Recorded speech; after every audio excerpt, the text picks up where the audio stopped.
celebrating 30 years of boxing. The following is a special presentation of HBO Sports, the network of champions.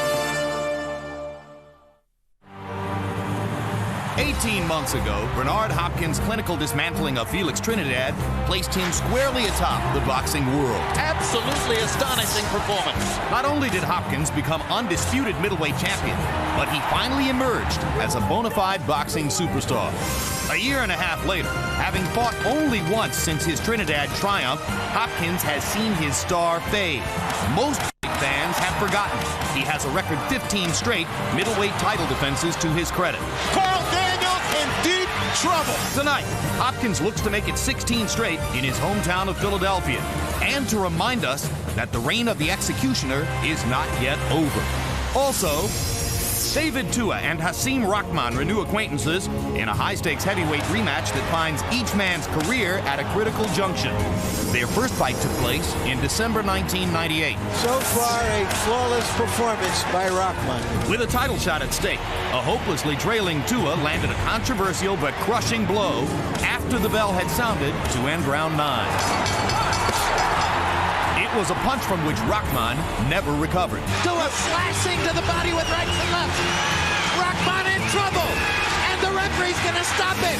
Since then, each fighter has had his share of ups and downs. For Hasim Rahman, one shining moment We got a brand new heavyweight champion. has been overshadowed by two major disappointments. Big right hand by Holyfield. Holyfield sensing the moment. Following one-sided losses to both Lennox Lewis and Chris Bird, David Tua has returned to doing what he does best. Here's a 30-second knockout right there. Tonight, David Tua and Hasim Rahman enter into another high-risk, high-reward showdown. The loser may see his title hopes evaporate once and for all, while the winner makes an argument to fight for the heavyweight championship.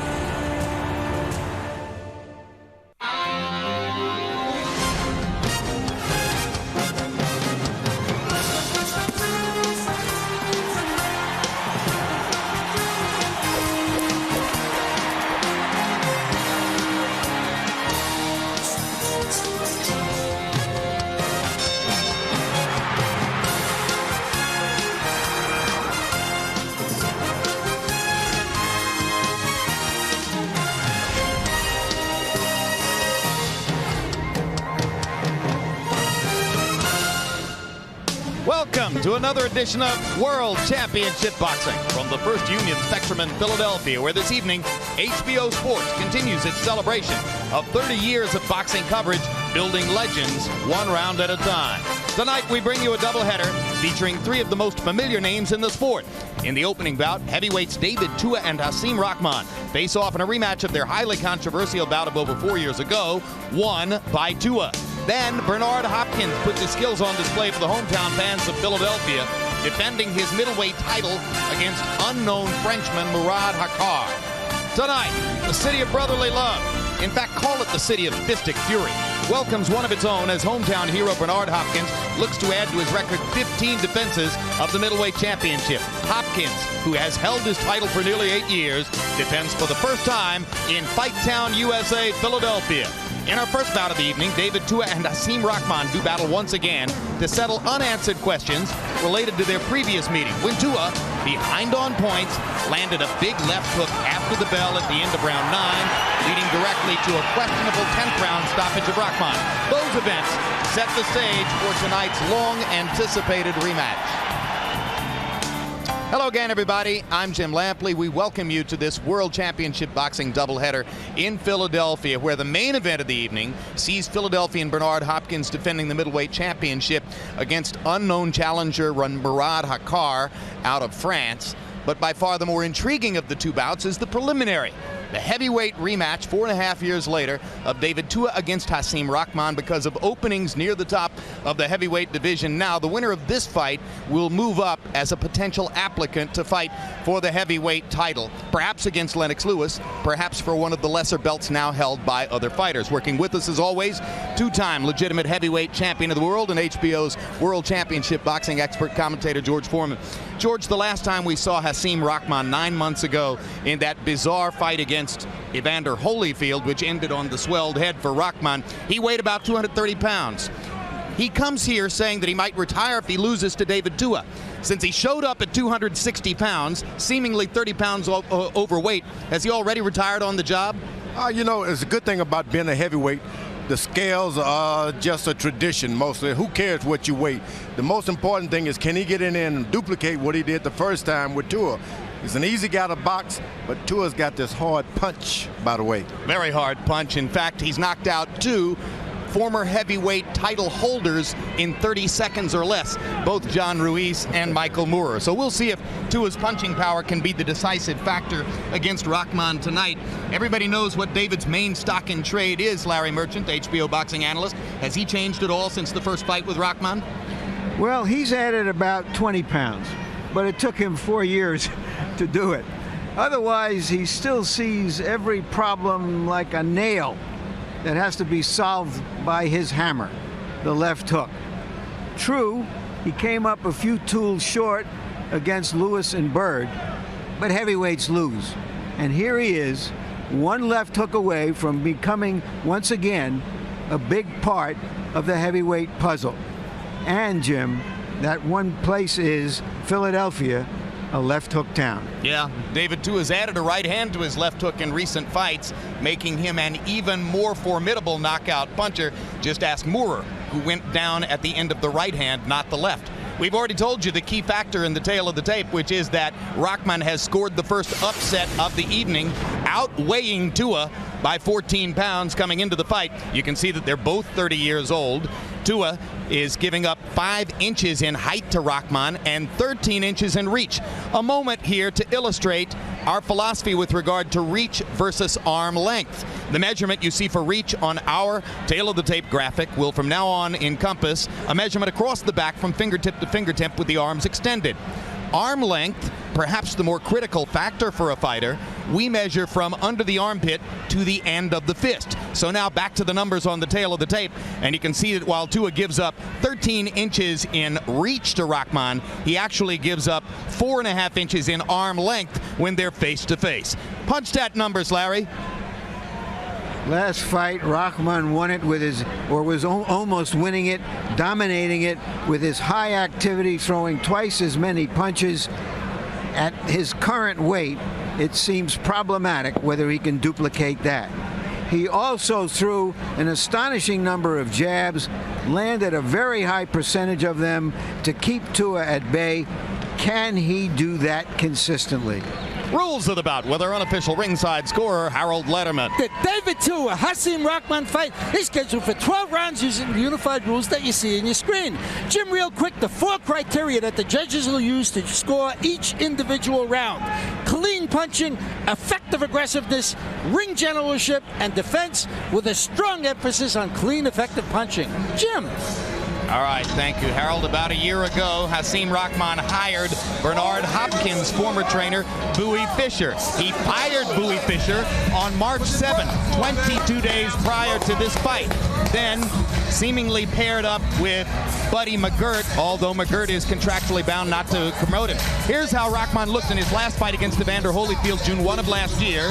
That swelling above his left eye, which was created in a clash of heads with Holyfield early in the fight, ultimately led to the stoppage of the bout. Holyfield, winning on 2 cards in the 8th round, was declared the winner in a fight in which Evander, frankly, got off more quickly and did more damage than did Rahman. Rahman says he's different now. Yeah, well, he is different. He grew 2 heads in that fight. He's grown 2 stomachs in this one. You know, John Wooden once said, if you're not preparing for victory, you're preparing for defeat. And when he went into South Africa against Lennox Lewis, he was prepared for victory.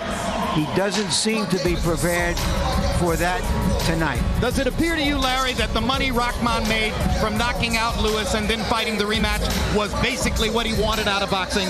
Well, he certainly seems to have been on a glide path to retirement since then.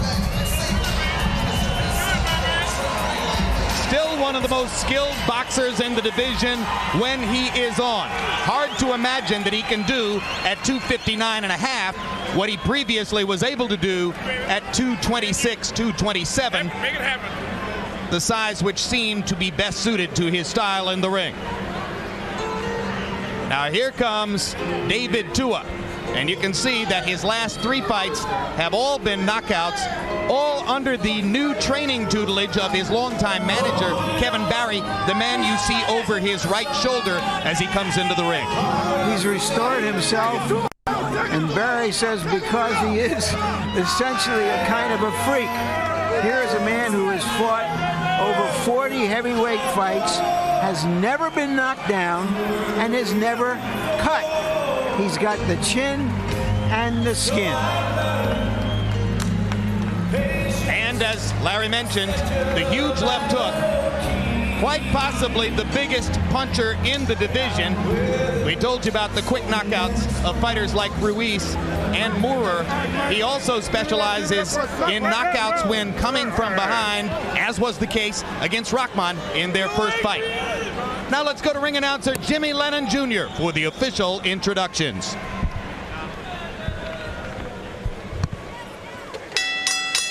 Ladies and gentlemen, a very good evening to you, and we welcome you to the First Union Spectrum here in Philadelphia, Pennsylvania, as we have a big night of action in store for you. And it's all brought to you by Don King Productions in association with HBO Sports and CM Exchange. And ladies and gentlemen, we extend a very special welcome to our U.S. military men and women joining us around the world on the Armed Forces Network. And tonight's broadcast is being brought to them courtesy of Don King in recognition of their brave, valuable, and honorable service to America and the world. At this time, ladies and gentlemen, we ask you to join us in honoring our nation. At this time, please rise for the singing of our national anthem. To lead us, ladies and gentlemen, from the hit recording artist's Sister Sledge, please welcome Kathy Sledge.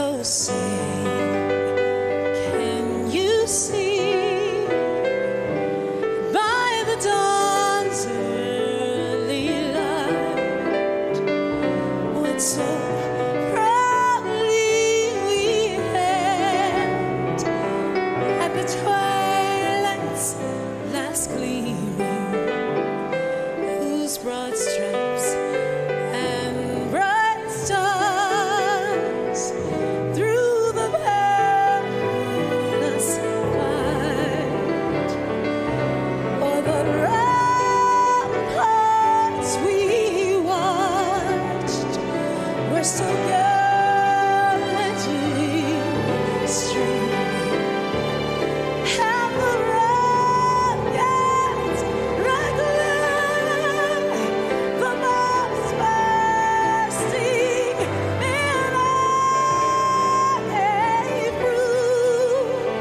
through the night,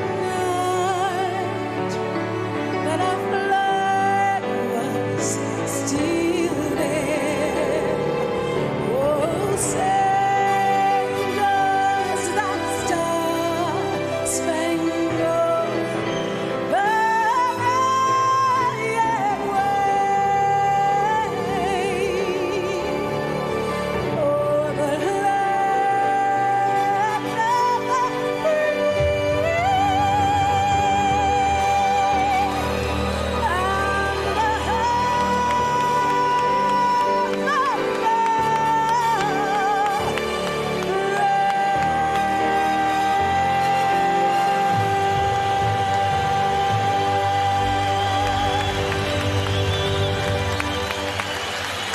Thank you very much to Kathy Sledge.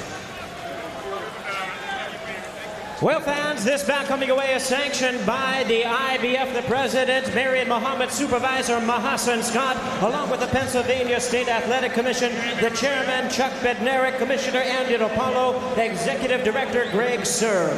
Introducing our 3 judges, scoring this bout from ringside, Bill Clancy, Robert Grosso, and George Hill. And introducing our 3rd man in the ring, the referee in charge of the action, Rudy Battle.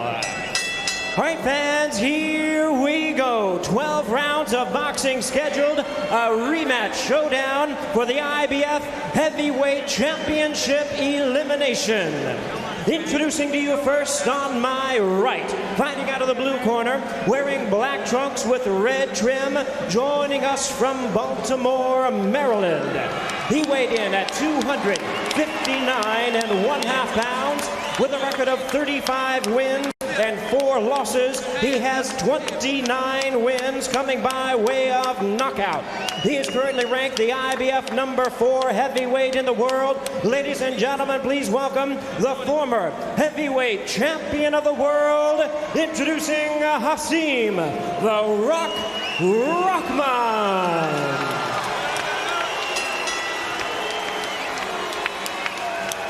And his opponent across the ring on my left, fighting out of the red corner in this 12-round attraction. Entering the ring wearing black trunks with white trim, hailing from South Auckland, New Zealand.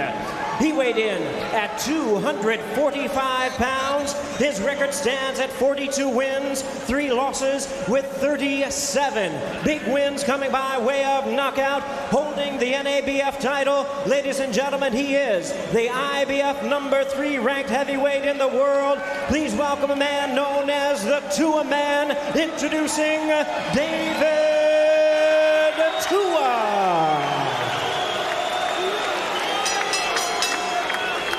And once again, a referee in charge, Rudy Battle, now to give instructions. 12 rounds of boxing scheduled.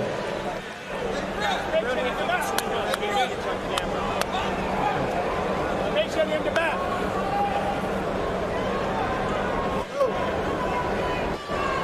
Dave. Hasim. Well, it looked like he got it higher than that, Sparrow. All right, hold it down. All right, gentlemen, I expect a clean break at all times. I want to re-emphasize and reinforce the fact I don't want any hitting on the break. When I tell you to break, I give you the command to break. I want you both to step back clean, protect yourselves coming out of the clinches. Watch your low blows, watch your holding and hitting. Let's have a nice, clean contest. Good luck to both of you. Touch them up. Jim, when Moskiev deposited Rahman in your lap a few years ago, he weighed 230. At 260, I don't think you're going to survive. You're a goner if he comes through the ropes this time. I'm steering him toward George, Larry. I feel as though at 260, he needs to land in George's lap rather than mine. But we shall see what happens as David Tua goes after Hasim Rahman. You've seen some of Tua's fast starts in the past. Rahman trying to fight fire with fire, slugs back with the right hand, and now gets his jab going early. The one thing about David Tua, although he's the better puncher, he's never learned how to box with boxers. Sometimes you can't just land a big punch, you got to box yourself in a position. He's never learned. So Rahman has no danger if he kind of stay in the middle of the ring, keep his jab, working his right hand up behind his chin. Early on at close range, Rahman is painting Tua with his jab. David, who said that he has learned more about head movement, still doesn't show that much in the ring. The thing about Rahman tonight, he's got to be careful because that extra weight will not allow you to jump around, especially away from the ropes when you're in danger. And in his good performances, he's shown good foot movement. It'll be difficult for him to do so, as George says, coming in at 259. You get in the ring with a big puncher like David Tua, all you got to do is keep your action on his right side. He's not a confident fighter with his right hand. Stay over to his right hand. Jab him, step to the right, to his right, and make sure he can't hit you. So Rahman should be jabbing, stepping to his left, jabbing, stepping to his left again. This guy does not have a right hand. He's got a good right hand, but he's not confident in it, David Tua. Well, that's because he's so confident in his left hook, which has been his money punch throughout his entire career. Rahman still scoring with the jab. Rahman is stretching his legs out way back. That right foot is way back there, so he's got room to step back. All he got to do is pull his left foot to his right foot rather than jumping back, so that's good. To his publicist, released on the internet this past week a poll of boxing writers which showed 40 writers picking Tua to only 2 for Rahman. Now, coming as it did from Tua's publicist, you have to wonder about the objectivity of the poll, but nevertheless, most ringside experts believe that Rahman has sold out his chances to beat Tua with his absence of proper conditioning for the fight. In fact, Jim, the odds went from about 8-5 to Tua to about 3.5 to 1 double after the weigh-in yesterday. So in other words, practically nobody believes that Rock can come in at 259 and win the fight. But he's probably won the first round, at least up to this point. Yeah, well, you have to remember, Tua's coming off 3 straight wins, and Rahman's coming off 2 straight losses.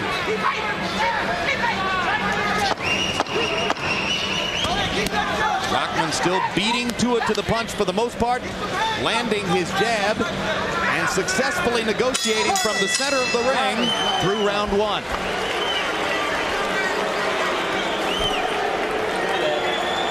Now listen to me. You okay? Yeah. David, he's fighting scared. You're letting him lead. You're letting him get braver. Dave, I need you to lead. I need you to back him up. Okay, 1 up, 1 down. The right hand is there, David, is there. Okay, he's waiting for you to punch it. You're waiting too long. I need you to lead with your jab. Okay? Just a little bit of it, and bang, bang, bang. And keep your right hand up here, especially when it breaks, okay? You be firm. Miguel Diaz, trainer by default tonight, in the absence of Louis Fisher, who was fired, and Buddy McGirt, who's contractually restricted against being in Rahman's corner. Miguel Diaz pretty good. CompuBox numbers in round 1. Rahman 20 out of 64, 31%. Tua 3 out of 30. And you heard Kevin Barry saying to Tua, David, I need you to lead. I need you to get off first before he does.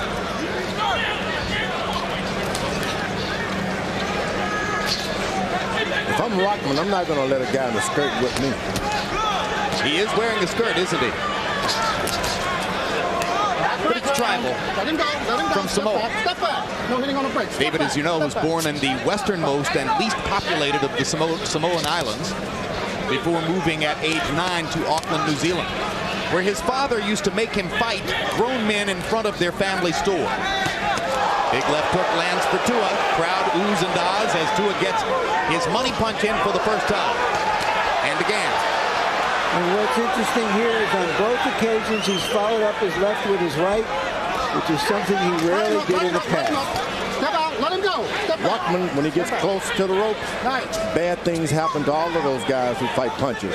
You got to keep that fight right in the middle of the ring. Jab, stepping and circling, never going back to the ropes. And I think if he can continue to do that, just rehearse, continue to do what he did in the first round. It's just a rehearsal, dress rehearsal, dress rehearsal. Don't even look for a punch. He doesn't need to prove that he can fight anymore. He's proven that. Rock trying to land his right hand, which is his big punch, the punch with which he finished Lewis in his biggest win down in South Africa, April 21, 2001. And he's adding that little left hook occasionally as well. Rahman feints with his left jab and step back, and when Tua thinks he's there, he'll step in with his jab, just enough to throw him out. And Rahman is rotating to his left, away from Tua's left side, but maybe not in a pronounced enough fashion, George. You just need to be in that position. It doesn't matter how far over you are, just be it. It's not something you got to be extremely. So he's doing enough of it. Just enough of it. So far, so good. Tua is a dead man on the right side. Dead man. They said dead man walking, dead man punching. And there's a mouse under David Tua's right eye.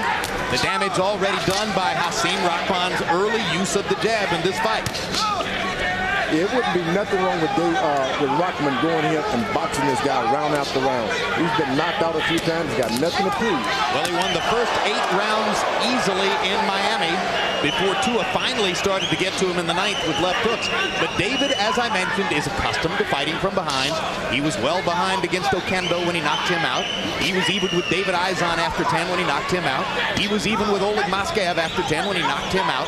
So he knows how to come from behind. Yeah, but he's not making Rahman really work here. He's Not at all. He's letting Rahman establish his own pace. And Rahman landed a right hand before Tua came back at the end of the round with a double left hook.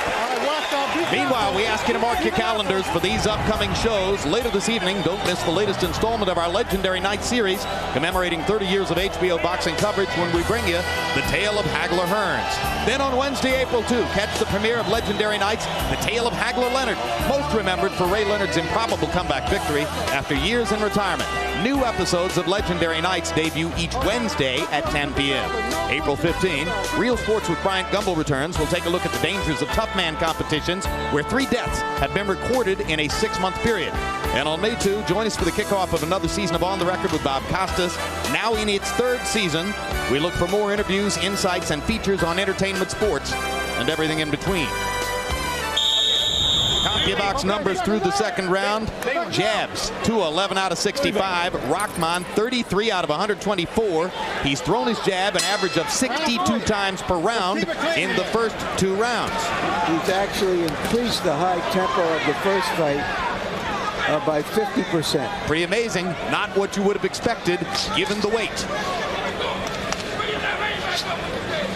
Will wonders never cease in boxing?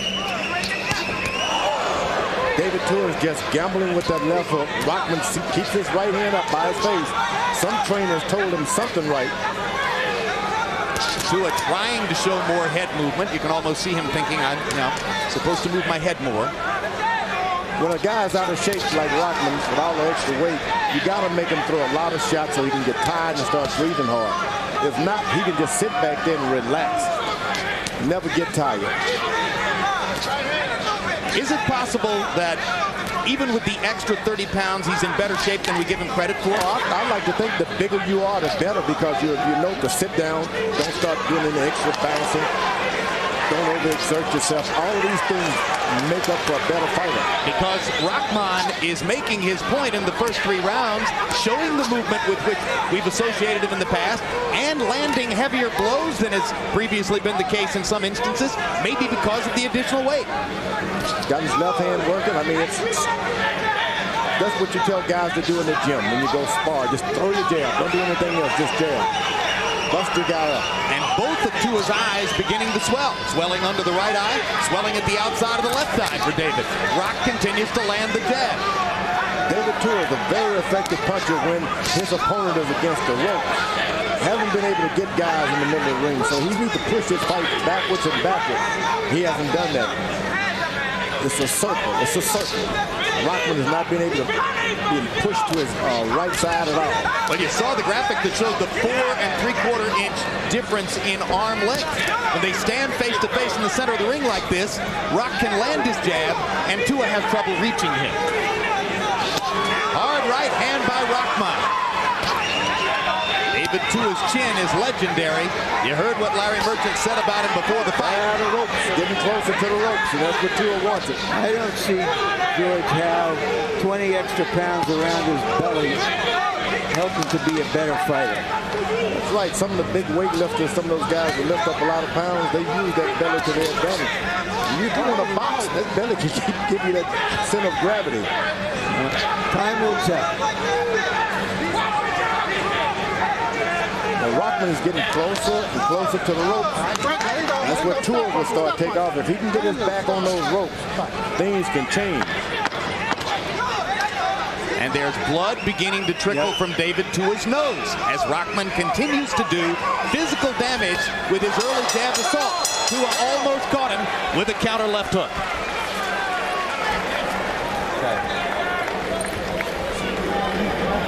Jim, there's a little nick there. Get to work on it, please. Give me a big breath, Dave. 80 punches per round for Rahman so far. Please jab first, Dave. It's there. You've got to take his jab away and his right hand by jabbing first. Be first. One up, one down, right hand. One up, one down, right hand. Or just keep putting that stick in his mouth. Make him choke in his mouth. Do not get relaxed, okay? Do not get relaxed. You got to keep on working. You got to bust his ass up all night. Do not get relaxed, okay? Too little, too late for Tua. He's lost the first 3 rounds easily. Clearing. Let's go.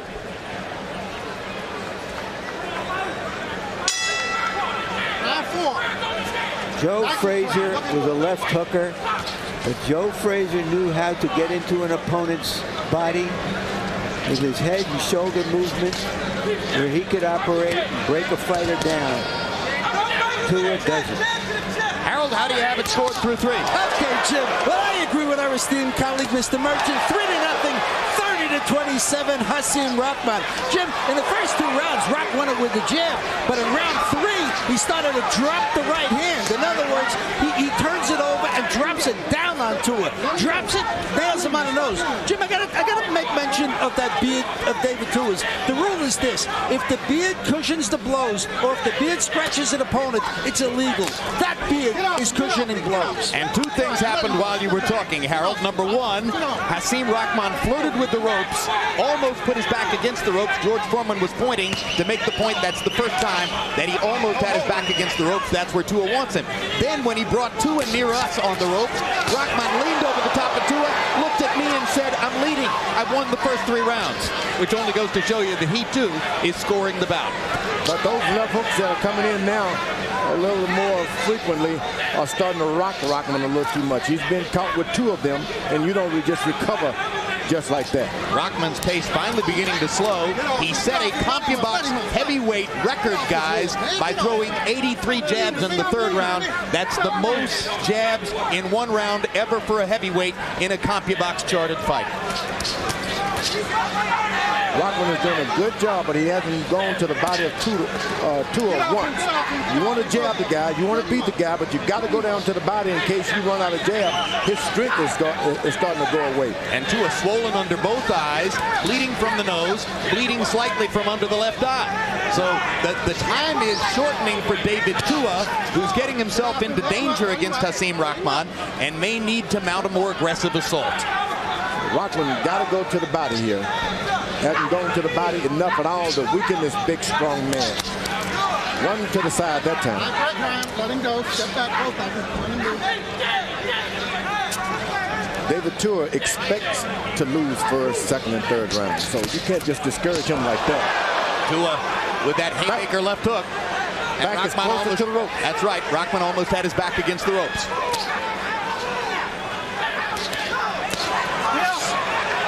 Another right to the body by Rahman. The jab continues to touch up to his face. Big right hand by Rahman. He's very confident in there. Bouncing on his feet despite the 259.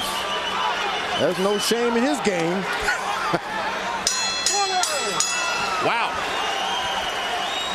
There are a lot of drop jaws at ringside based on what Hasim Rahman has done in the first 4 rounds against David Tua. That was not expected. Bernard Hopkins getting ready for what is expected to be an easy fight against Murad Akar. If we pick that one wrong, that'll be the source of considerable amazement. The very technically skilled Bernard Hopkins. What a craftsman. Remember his demolition of Felix Trinidad, September 29, 2001? David, suddenly come off the double jab. You breathe through your mouth. Hold your mouth up. Just breathe normally. One punch is not going to do it, Dave. After the hook, I need the right hand, okay? You're landing the left hook and then... How easy it is? You stay on this stool. Don't get up until the bell rings. You got to work. Stay over there. The first 3rd of this year, the theater of the unexpected in boxing has occurred almost every time we've been out. It's now almost becoming expected to be unexpected. And what Rahman has been able to do so far has certainly been unexpected. Rahman better not be... Go ahead. Rahman better not get comfortable throwing right hands against Tua. That right hand stayed right next to his chin, and forget trying to execute it now. Wait a few rounds. Every time Rahman throws that right, Tua wants to counter with the left. Yep, and they just keep chopping away at your strength. He's best to throw his left jab and then hook occasionally. Just use the right hand as a leverage. Well, he's been so dominant with the jab. You wonder why he would try to do anything else other than the body punching you've suggested as the supplement, George. Try to take a little starch out of Tua for the later rounds. Rahman threw 67 punches by CompuBox numbers in the fourth. That was way down from his previous output rate. Uh-oh, close to the ropes now. Tua lands a right hand up top. It seems that David Tua doesn't even want to hit you unless you're close to the ropes. He saves up everything. He sees, he can see that your body's 2 feet away from the ropes, and he throws a big shot. He doesn't care about hitting you in the middle of the ring. Get off him, get off him. Come on, you're holding. Let him go, step out, let him go. Rahman cannot take 2 or 3 more of those hooks, I can tell you that. Got to make the big man miss. Jab, jab, bob and weave. Well, don't bob. Stop moving. If you get low. That was a good punch to the body by Tua. He hasn't done enough of it. Let him go. Let him go. Stop punching. It's getting very uncomfortable around Rahman's face, too. He's starting to bleed just a little bit. Stop moving. Trying to cope with the jab now simply by ducking and coming under it into clinches.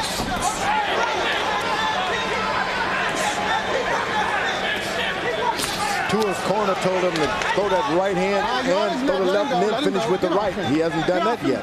They also told him to try to jab his way in, and David seems to have dispensed with the idea of jabbing. It's so difficult to reach Hasim Rahman, who is able to keep him at bay with his own jab. David has begun leaping with the left hook. A little blood coming out of Rahman's nose, I believe. It's going to be one of those fights. Right hand by Rahman, right hand by Tua. Tua waits for that 10-second warning. He starts trying to mix it up and catch you when you're not expecting.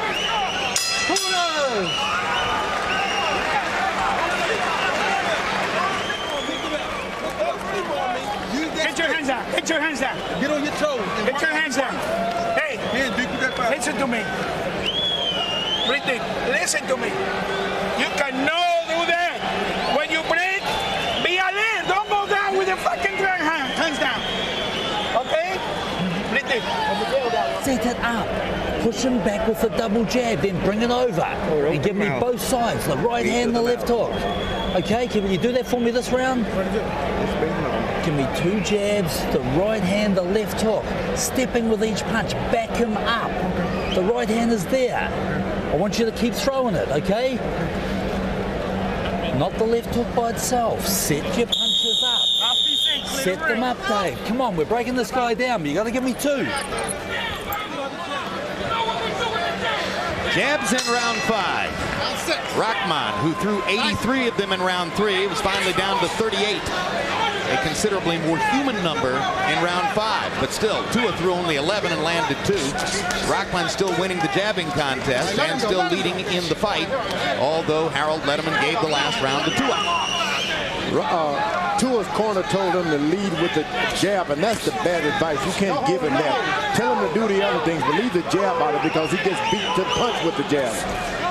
And then he gets discouraged and he can't follow through with the other stuff. Exactly. He doesn't seem to have any confidence in the jab. Yeah, so why make him go out and try to start with that? Yeah, but he can do the other. That right hand and then the left hook. He got left hook in there. He got close enough to make the left hook count there, but Rahman took it pretty well. But that was good advice. Right hand and the left hook. Then come back with another hook. Can't tell whether Tua is now bleeding from the nose or the mouth. Maybe both. Let him go.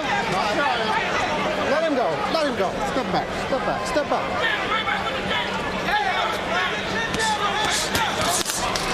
That right hand with the right, yeah. That right hand was effective, just like his corner told him. Leave the jab out and just go winging. There he chops with the right hand again, and now comes back with the left hook to the body. And Rahman ties him up.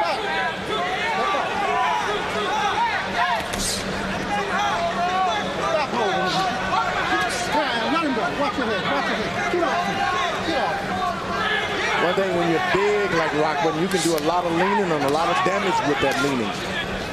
Can the 30 pounds also help him take to his punch better? No, that's not going to help in that area, but it can sure help him lean on this big man. Right hand lands over the top for Tua. He hasn't really busted Rahman flush with one of those big shots, but he's making the point, and there's he is up against the rope now. Yep. Tua's got to take advantage of it. It's unfolding for him right now. And Rahman's offense has begun to evaporate, giving David a chance not only to land big shots, but to get back in the fight on the scorecards. Starts to unfold when your man breaks back up to the ropes for Tua. Look at the difference in those jabs from Rahman and what you saw in the first 3 rounds when he was sticking it aggressively. Doesn't have the energy anymore.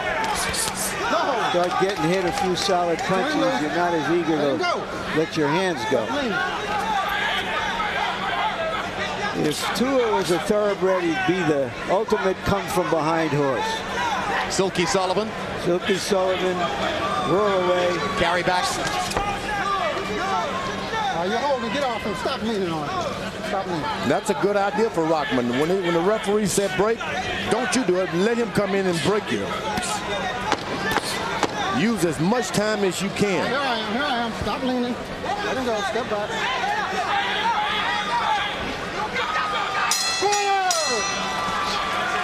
Slow offensive round for Rahman, and Tua is beginning to land some shots. We're halfway through. You're breaking him down. Okay? Please work your jab. Okay?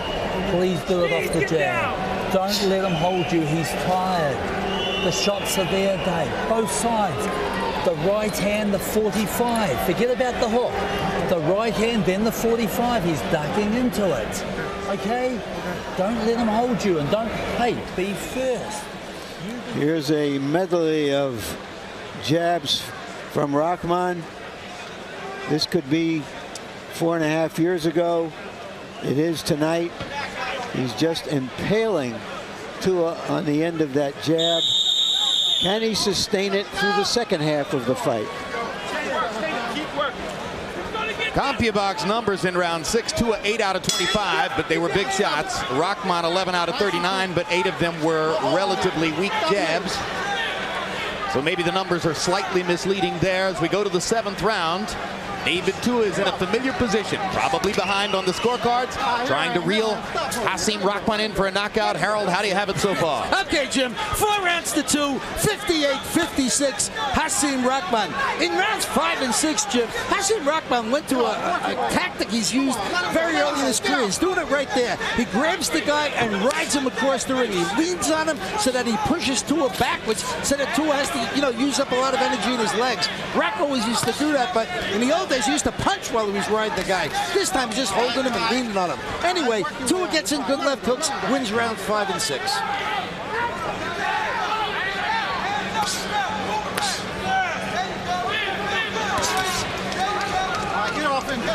Between rounds, you heard Kevin Barry asking David Tua to throw the right hand, the 45 he called it. I have to assume that means a 45-degree angle coming over the top. You never know what those guys are talking about, I can tell you that. Well, but he's thrown the right hand and kind of chopping half overarm angle a couple times in there. And he got him. He got him to do it. He's on the ropes, too. That was He's on the ropes. He was hurt, and now he's on the ropes, but Tua wants him. Hard punches, big shots. Rock taking him pretty well, but David Tua's gotten loose now. And he's moving to Tua's right side and left side.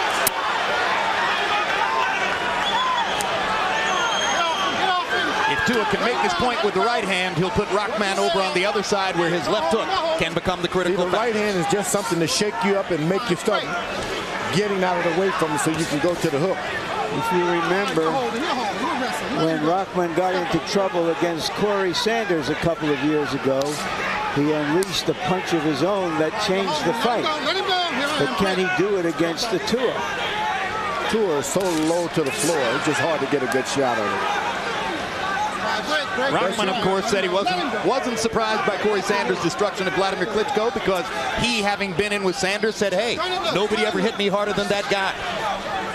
It looks like Tua's gotten a little tired here. Yeah, when you throw a lot of shots like that, you're over 240 pounds, boy, you got to take a breather. but it also looks like Tua's gotten some of his confidence back. Yeah, he loves to punch. When he hits and hurt a guy, he knows he's in the fight. He knows he's in the fight now. This has been a big round for David, who's had 2 separate flurries of big shots. Rock hasn't really landed anything big since the 4th round. This is when Tua like to send you to your corner hurt.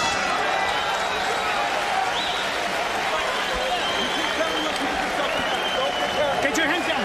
Get your hands down. Up and use your jab, my son. All right? You ain't got to get cocky. Only thing he got is to get inside and try to hit you with a bomb. Keep your hands up. Fight him smart. You hear me? Don't start slugging with him. Stay smart. Hey, pretty deep, man. Boy, you ran 8 miles. You got anything in. Yo, my man, you got to clean that. Set your punches up, back them up, the right hand, the 45, the right hand. 3 punches, it's all over. Okay, put them together, Dave. Put them together. He's holding, he needs to hold. Here is the other hammer that sent Rahman reeling. And now we'll see if the conditioning factor, the stamina, affects Rahman coming down the stretch. Power punches in round 7. Rahman 2 out of 14. David Tua 14 out of 21. About evenly distributed between the right and the left hand.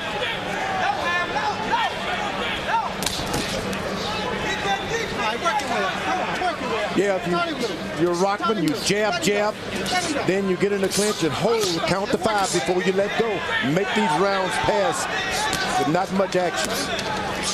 Hold and count. 1, 2, 3. The ref is going to tell me to move in a moment. But he was winning the fight with the jab, George. What good does this do him? Well, he's tired. And if you've won the fight with a jab, you take a few rounds off, win the other few rounds of the fight. You can do it. But you got to count when you hold a guy. Make the referee come in and break you. Don't step back as he instructed you to do. Let him go. I'd make that referee so tired, he'd start sweating.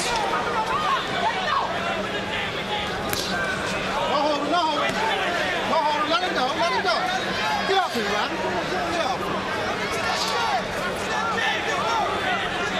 Crowd is quietly expectant, waiting for some other explosion to take place here. I wonder what Rahman cannot see. As long as he's close to Tua, nothing happens. Why back away? When the referee says break, step up, step right back into him. He can't do anything to you. He needs room. Although Tua is the smaller guys, he needs room to punch. He should get right back, tie him up again. There you go. See, nothing happens when they're close. Why step away and box? Step back. Nothing much has happened in this round for either man, as Rahman seems to be getting a little bit of a break here. Tua seems to have expended a lot of energy in the last round and is just kind of shuffling around, allowing Rahman to lean on it. Now David brings the jab back, and Rock brings his own jab back out. Turn him loose, let him go, get off his head. If I were king and somebody held as much as Rahman is holding, I'd penalize him. Yeah, Rahman still should hold on, though. Larry, you mean if you were the king or if you were Don King? Just the king. You got to do what you got to do in that ring. And there's no need to going out there proving something that you can't do anyway. There's the right hand shot followed by the left hook. David unloads more power shots. Big there it is. He's got him on the rope. He wobbles. Got him on the ropes. That's exactly where he wants him. He shouldn't allow him to get out. Rahman twice managed to duck the big swing as Tua was trying to put him into the seats. David is bleeding under both eyes as he searches for this knockout. Big uppercut by Tua to punctuate the round. And Rock says, I'm okay. I'm still here. That's just what I need, Dave. That's what I need. Remember, the right hand, the 45. Okay, Dave. A April 12, HBO pay-per-view delivers a featherweight matchup between Marco Antonio Barrera and Kevin Kelly. Barrera, coming off his dominant defeat of Johnny Tapia, looks to add another big name to his resume in former champ Kelly. 1 week later, April 19, World Championship Boxing returns with one of the best pure boxers in the game, lightweight champion Floyd Mayweather, defending that title against hard-punching Dominican Vitoriano Sosa. HBO Boxing, for 30 years, building legends one round at a time. Yeah, can't go to sleep. Watch that right hand. Cannot go to sleep on this dude, man. Keep both hands Keep up. your hands up. Stay there, bitch this jab, man. Gravity in boxing is coming down and then coming back up. Both of these fighters have been down in their careers. Both of them are trying to come up again. CompuBox numbers in round 8, 2 of 17 out of 39, mostly power shots. Rahman 12 out of 46, mostly jabs. And now they are even on Harold Letterman's scorecard, as you saw. Round 9 beginning. You got him around the neck. Let him go. Let him go. That's it. Nice and clean. Guy gets those bumps and bruises under his eyes as Tua's gotten over the round. It starts to bother you a little bit. The stings, sweat gets in the salt and hurts.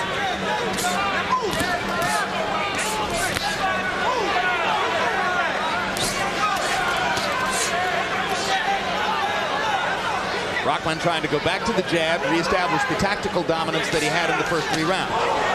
Tua trying to continue to land big shots. That right hand moved Rahman's right leg. But you know, Tua allowed Rahman to rest the last round and get a breather. He shouldn't have allowed him to do that. This guy was on his way out, and he allowed him to get a second win, as you call it. Wonder if David needed a rest too, George. Yep. Goes both ways. Now Tua able to step close enough to jab effectively. Something he hadn't really tried much since earlier in the fight. Here I am. Let him go. Let him go. Rahman's done nothing to the body that it will ensure him a little safety down the stretch. Still coming. Bernard Hopkins against Murad Akar. But right now you have an extremely intriguing heavyweight fight taking place here because Hasim Rahman, who seemed to flagrantly disregard proper training for this fight and came in the eyes of most 30 pounds overweight, is still in the fight, still with a chance to win, 2/3 of the way through round 9. And David Tua, on a night that has had an unexpected beginning, might be in position to win a decision, which is pretty rare for him. Rahman just gets in his mind. He can only beat this guy with his left jab and just forget the other stuff. It could be an easier night for him. The right hand is not going to be there for him right now. The left jab and occasional left hook is all he's got tonight. Good right hand by Rahman. But it opens up Davis Tua's left hook. Not even worth to gamble. This is a very ineffectual round for Tua. Finally lands a right hand across the top, gets in a left hook, but not like the big shots he landed in the last round. Rahman's boxing style made a little bit of a comeback here in the 9th.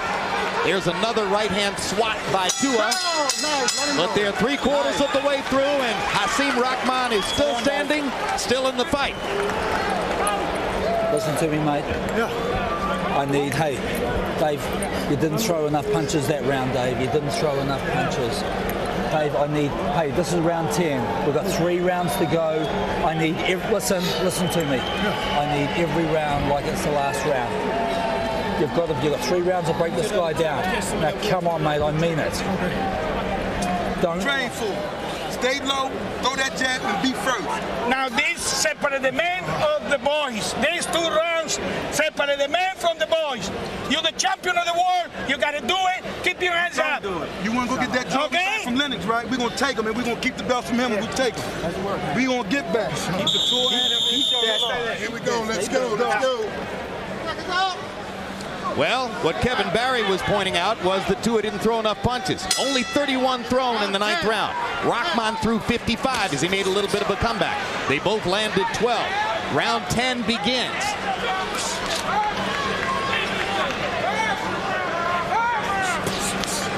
Miguel Diaz misspoke himself. and said there were 2 rounds left. There are 3. Harold, how do you have it through 9? Okay, Jim. In round 9, I thought Hasim Rahman outworked David Tua. 5 rounds to 4, 86-85, Hasim Rahman. In other words, Rahman wins the first 4. Tua comes back with good hooks to win the next 4, but Rahman takes the lead in round 9. Rahman is fighting a very skillful fight so far. He jabs, he bends his body over to the right and comes up with the jab, so Tua can't throw that hook way up high. He doesn't like throwing it low in the first place. If he can just keep that strategy, it'll be a boxing lesson for Tua. Tua gets better puncher, always become a better puncher, but he hasn't yet developed a skill to catch boxes. I don't know, he needs a trainer. He needs to hang around in Philadelphia. They would show you how to do that. Just can't hope I'd get him in the last round your whole boxing career. Get off him, get off him. Right, there we go, let him go. The fight is already a surprise to the vast majority of ringside critics. Get off him. Most of them picked David Tua by a relatively early knockout. Get off him, get off his head. Get off his head. And you heard Kevin Barry pleading with Tua between rounds, I need you to win the next 3. It's not the kind of thing you'll often hear Barry saying to his knockout punching star. Let him go. Meanwhile, Rahman's confidence seems to be coming back after he weathered the big storm in the 8th round. Tua evidently, he weighs a lot too. When you throw big shots like that, you got to rest. And then the guy's able to steal his show back. So it seems that Rahman is not out of shape as we thought. He's been able to get off first and get off last. Well, among other things, Philadelphia has been listed high among the fat cities. Cut above Rahman's left eye. Cut above Rahman's left eye, guys. Just above the left eyelid, there's a small cut, and Hasim Rahman begins to paw at it with his right glove. You're worried about your eye. You're not supposed to worry about being cut when you're in a boxing ring. You're going to get cut. He's got a great cut, man, and Miguel Diaz get back to the corner in 25 seconds. Yeah, forget about that. Just keep fighting. Tua jumping in with the left. Just that moment of thinking about what happened to him caused him to get hit with a good shot. Watch Tua. He waits for the 10-second count, and he tries to put on something. It's too late.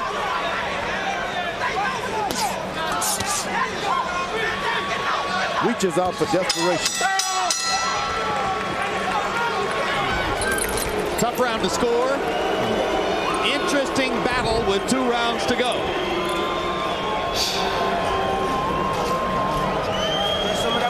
Okay, Billy, I want you to do the water before we get out.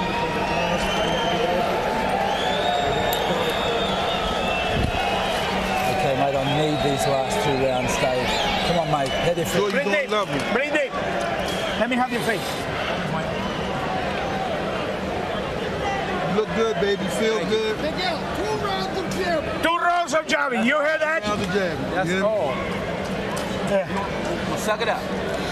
You got it, Chad. Breathe. I know you got it. And you know you got it. Right hand, 45, right hand. It's there. Oh, mate, I need you to dig deep. Boxing's most ubiquitous fighter, Chris Bird, IBF heavyweight belt holder.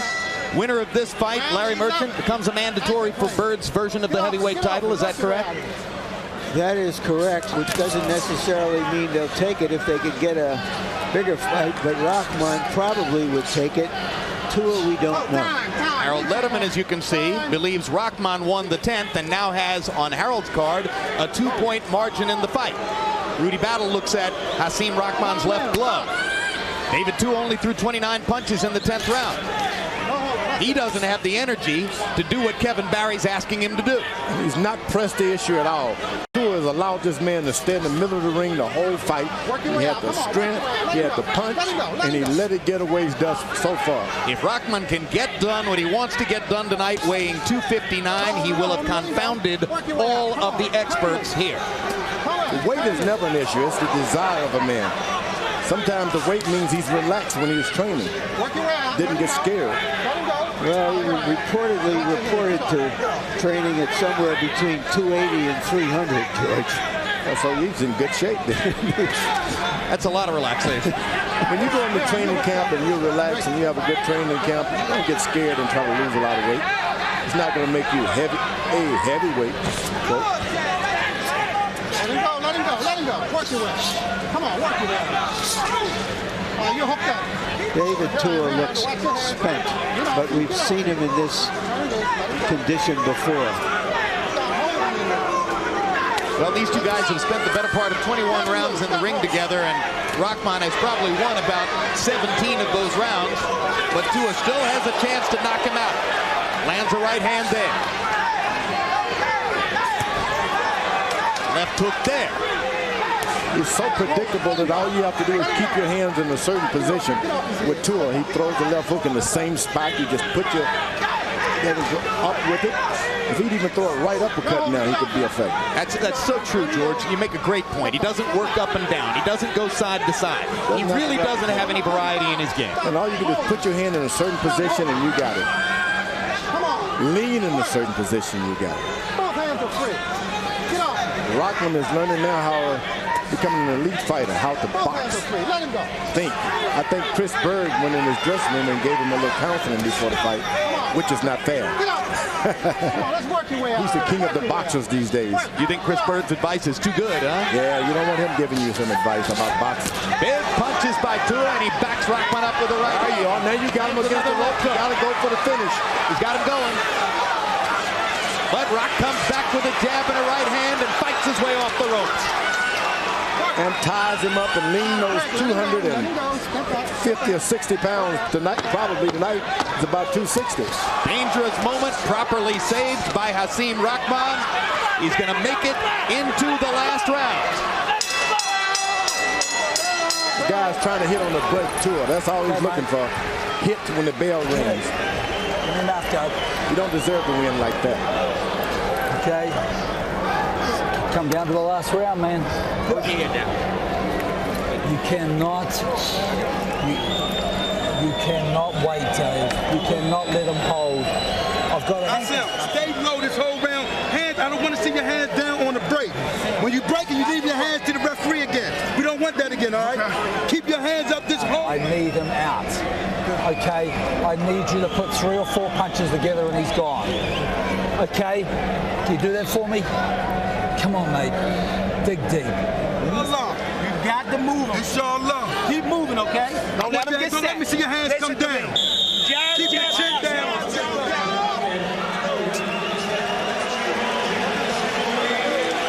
Exactly 50 weeks ago, David Tua lost all of the first 8 rounds on 2 scorecards against Frezo Kendo and knocked him out in the 9th. He may need a similar rescue here. Rahman, through 11, has landed 174 out of 647, has thrown almost 300 more punches than Tua. He seems to stand to win the boxing match. Rahman is bouncing now. Harold, how do you have it scored coming to the 12th? Okay, Jim, I got it very close. 105, 104, 6 rounds to 5. Hasim Rahman. Somehow or another, David Tua went to work late in round 11 and may have pulled it out by landing bigger shots. But generally speaking, Rahman's jabbing him to death. One thing that Rahman does that's illegal, Jim, you got to notice it. He throws the left jab and then he gets you with a forearm. He puts that forearm under Tua's jaw, and that's not legal. You're holding.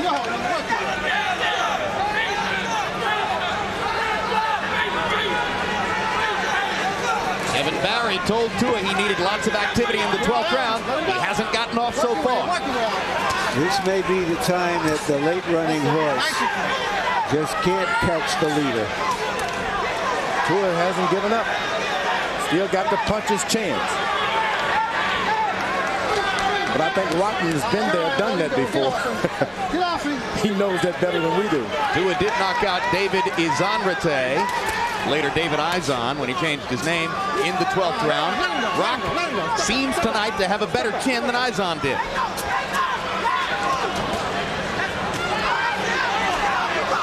On the rope, Tua's got the chance his corner been telling him all night. Get him on the rope. Don't let him hang on to you. And Rahman ties him up. But at the same time, Rahman isn't doing much in this round, and if he allows David to win it, then that may tighten it up again on the scorecard. I can't see that. Well, Harold's going to have it a draw if Tua wins this round, George. Yeah, but this guy's so far ahead in my book that there's no way Tua can catch him unless he knocks him out. Yeah, I agree with George. I don't know how far ahead he is, but I think that he can afford to lose this round. We shall see. Although Rahman has mounted an offense while we were talking and may have put himself back into position to negotiate for the round. 40 seconds to go, and Tua shows nothing to indicate that the big drama is coming. Let him go. Get off him. Get off him. Turn him loose. And once again, you could have knocked most of the experts over with a feather. You just never know boxing. The more you know, the less you know. Particularly this year, when every fight seems to produce a significant upset. One after another we get them. Rahman jabbing and dancing, holding his arms aloft.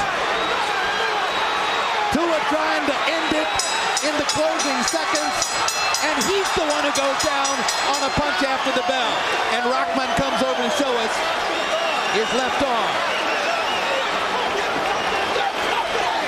Tua tried to steal it. Whenever the bell would ring, he tried to get in his shots.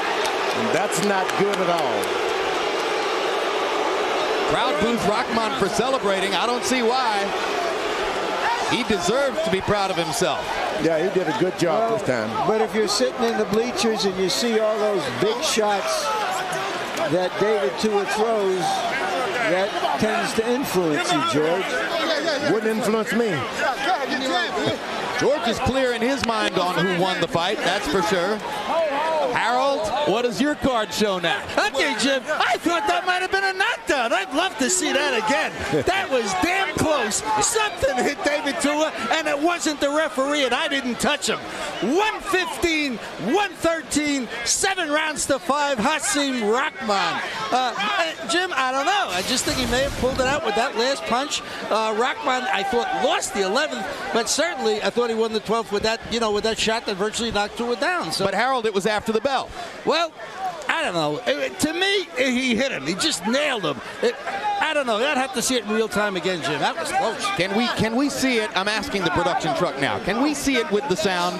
Because I'm fairly certain that knockdown takes place well after the bell that ended the fight. In which case, it no should doubt about it. It was after the bell. I agree with you, George. It was a fall down, really. Told you, baby.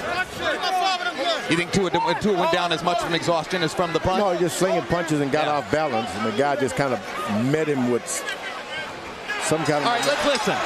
There's the bell. I don't know if we heard enough of it to be sure. It was after the bell. We knew that. In the meantime, Jimmy Lennon has the result of the fight, so let's go up to Jimmy and see who won. He won. Don King celebrating. He's Rahman's promoter, and he may be the one who already knows the score. We're not sure. But I've thrown to Jimmy. Oh, here you go. Jimmy, tell us who won the fight. Ladies and gentlemen, after 12 rounds of action, we go to the scorecards. Here are our score totals. Judge at ringside, Robert Grosso, scores the bout 116 to 112 in favor of David Tua. Judge at ringside, Bill Clancy, scores the bout 116 to 112 in favor of Hasim Rahman. And judge at ringside, George Hill, sees the bout 114 to 114, even a draw. The decision is even a draw.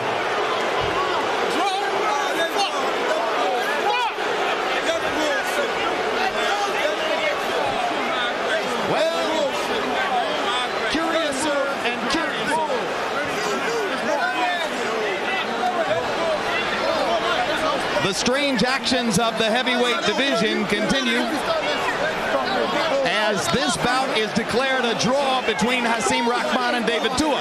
The draw is something of a moral victory for Rahman, who was counted out in the bout by most experts yesterday when he weighed in at 259.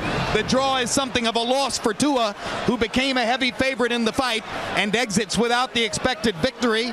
George Foreman believes that Rahman clearly deserved the victory, and look at the CompuBox numbers. He landed 58 more punches. He threw 278 more punches. He landed at almost as high a percentage. He seemed, George Foreman, to dictate the flow of the bout. No doubt this was a victory for Rahman. He boxed. He was able to go in there at heavy weights. He didn't get at a heavier weight. He didn't get discouraged, didn't get knocked down, and this is a win for Rahman. But officially it becomes a draw as you look at the jab numbers where Rahman dominated. Who in the world would have thought that he would average nearly 50 jabs per round, coming in the eyes of most 30 pounds overweight? What a performance by Hasim Rahman under these circumstances. Larry Merchant stands by with both fighters. Thank you very much, Jim. All right, David, you first. David, most people seem to think you were behind. Kevin Barry was telling you had to win the late rounds. Did you think you were behind in the fight? No, I didn't think so. I thought, it was a close fight. I thought I landed the bigger and the harder shots, and I thought I did enough to win. It was a tough fight. Why was he being so effective against you with the jab again? Do you have no defense or offense against the jab? I think pretty much what I was doing wrong in there, I think I was pretty much waiting too much. I think pretty much I was seeing myself as more of a counterpuncher rather than putting my will on him, like forcing the fight and making movements and jab and getting inside. This was an elimination fight. The winner to fight for the Chris Bird for his title. We have a draw. Do you think you have to fight Rahman again to get that honor? Let's do it again. Let's do it again. The fans saw it. It was a good fight for the fans, good fight for boxing, and hey, it's the only thing I can say. We can do it again. Thank you very much, David. All right, Rock. All right. You obviously thought you won the fight. You were celebrating afterwards. What is your reaction to the decision? Same old stuff, man. I can't beat this David Tour, man. I done beat him twice and got no victories on my record for it. That's absolutely ridiculous, man. I made him bleed. I knocked him down. I cut him in his eye. I cut him in his nose. I outboxed him. The stats had to be like a landslide in my favor. What do I have to do? I switched promoters. I got rid of the big guy and got the greatest promoter, and I still can't get justice. What's going on? Who you thought won the fight? Well, it's not important who I thought won the fight. We straight shoot with each other. Rock, I thought you won the fight. Thank you. Okay. Like you did last time. So you in agreement with me. I won 2, he won none. Well, no, I didn't think you won the last fight. You thought I got cheated? Let's not get into Come on, now that's my life. What you mean? All right. Why did you come in so heavy, and how did it affect your fight? Well, I don't really feel like I twisted my ankle playing softball this summer, playing with these White Lock City All-Stars, and I twisted my ankle, so I blew up. Because I couldn't walk, I couldn't run, I couldn't train when I was home. So when I got to camp, I was extremely heavy, and then I was eating a lot of food as opposed to just eating once a day. But I was eating, fat-free food, and I felt strong. My body fat was down, and I was strong, so I felt like, I know I could go 10, 12 hard rounds. So what difference do it make how much I weigh? He 20 pounds heavier than he was. Nobody making a big stink about his weight, but I come in 20, 25 pounds heavier. And I fought more rounds. Are you willing to fight him again? Because now there's a draw, and neither one of you has won the right to face Chris Bird for his title. Well, I think, I can't win against this man. I feel like I'm going to do whatever pays me the most money, for real.